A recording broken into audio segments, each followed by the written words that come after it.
Hello বন্ধুরা, প্রতিদিনের সংবাদ চ্যানেলে আপনাদের সবাইকে স্বাগত। জেনে নিন আজকের খবরগুলো বিস্তারিত।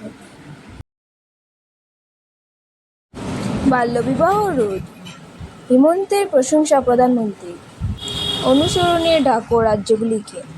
বাল্যবিবাহের বিরুদ্ধে মুখ্যমন্ত্রী হিমন্ত বিশ্ব শর্মার পদক্ষেপের প্রশংসা করেন প্রধানমন্ত্রী নরেন্দ্র মোদী। নয়াদিল্লিতে অনুষ্ঠিত এনডিএ ক্ষমতাসীন রাজ্যগুলি মুখ্যমন্ত্রীর সম্মেলনে বক্তব্য পেশ করার সময় প্রধানমন্ত্রী বাল্যবিবাহের বিরুদ্ধে চালনা অসম সরকারের অভিযানকে অনুসরণের আহ্বান জানান অন্যান্য রাজ্যগুলিকে। মুখ্যমন্ত্রী বাল্যবিবাহের বিরুদ্ধে তার সরকারের শুরু করা অভিযান সম্পর্কে বিস্তারিত ব্যাখ্যা করেন।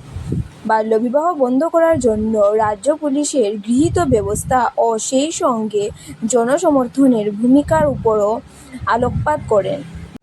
মুখ্যমন্ত্রী কার্যালয়ের দাবি মতে এই পদক্ষেপের পর রাজ্য জুড়ে বাল্যবিবাহ বহু পরিমাণে কমে গিয়েছে।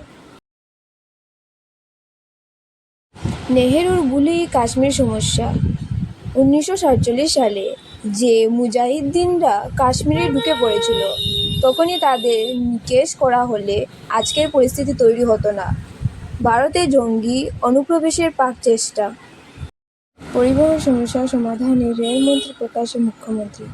ফের 5 বছরের জন্য নিষিদ্ধ আলফা স্বাধীন। 26-এর আগে প্রাণ ফিরছে, গৌরবকে ঘিরে আশায় কংগ্রেস। নিম্ন অসমের 2 কার্যকরী সভাপতি উজান থেকেও 2 জন বঞ্চিত বরাক। তো আমার আজকের আপডেট ছিল এতটুকু। ভিডিওটি ভালো লাগলে ভিডিওটিতে অবশ্যই একটি লাইক দিয়ে চ্যানেলটিকে সাবস্ক্রাইব করে পাশে দেওয়া বেল নোটিফিকেশন অন করে রাখবেন, যাতে আমার দেওয়া প্রতিদিনের আপডেট আপনারা পেতে পারেন, এবং ভিডিওটি অবশ্যই শেয়ার করবেন।